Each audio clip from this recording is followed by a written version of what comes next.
I completed 7 seasons as the team principal of McLaren in F1 Manager 2022, and this is what happened. This season was probably my hardest season in the game, but I managed to keep my job as the team principal of McLaren. The team will have 2 new drivers for next season, and like always I will be going over the 2028 standings and tell you how much points, podiums and wins each driver got, and also the driver transfer. So without wasting any time, let's get into the standings. There was 4 drivers that didn't score any points. In P20 we have Frederick Westy. He lost his seat in F1 but will be hoping to make a return soon. Moving on to P90, we have Yuki Tsunoda. He will be taking Frederick Westy's seat at Haas for next season. Nicholas Latifi finished in P18, scoring no points and will be staying at AlphaTauri. Mick Schumacher finished in P17. He will be racing for McLaren next season. I know he didn't perform great in the 2022 season, but I feel the game is rating him too low and I want to see him earning some points. In P16, we have Antonio Giovinazzi. He scored 5 points in the Aston Martin and will be staying at the team for next season.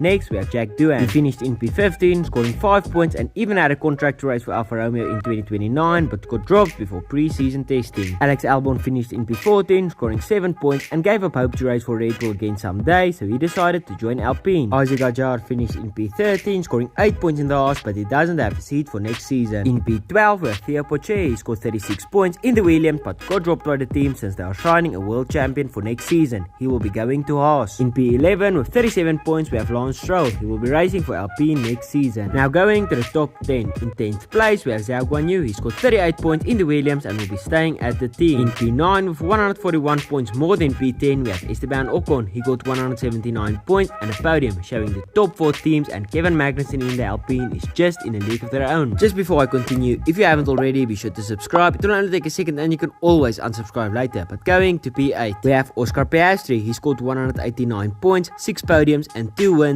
in the Mercedes, but is leaving the team to join Alfa Romeo for next season. In P7 we have one of the Ferrari drivers, Pierre Gasly. He scored 199 points and 4 podiums and will be staying at Ferrari for next season. George Russell is the next driver on this list. He scored 200 points, 4 podiums and a win in the Red Bull, but will be making a return to Mercedes for next season. Kevin Magnussen was probably the best driver of this season, finishing in P5 in the 5th fastest car. He got 218 points and 6 podiums and outscored his teammate Lance Stroll with 181 points, but after he had one of his best seasons ever, he decided to go to Alfa Romeo, almost like Kimi Raikkonen did. He will probably spend a year at the team, then retire. Max Verstappen finished in P4, scoring 237 points and 8 podiums and will be staying at Red Bull for next season. The top 3 is Charles Leclerc, Lando Norris and Carlos Sainz, but after McLaren had a bad season, we had Lando Norris in P3. He scored 316 points, 12 podiums and 7 wins. He is going to Ferrari for next season, and with Gasly staying at the team, it means he's getting Leclerc's seat. The difference between P2 and the world champion is 35 points, so it wasn't even close. In P2 with 328 points, 13 podiums and 5 wins, we have Carlos Sainz. He's also leaving McLaren to join Red Bull for next season. He will be replaced by Nick de Vries, who will finally have a chance to fight for a championship in Formula 1. And now the 2028 world champion, we have Charles Leclerc. He scored 363 points, 12 podiums and 7 wins. But he got an insane offer from Williams, so he will be joining them next season. This is the constructor standings. As you can see, Ferrari was a big challenge this season, and if Gasly did a bit better, I might have finished in P2 and it would have been it for this career. I hope you enjoyed this video and I will see you in the next one.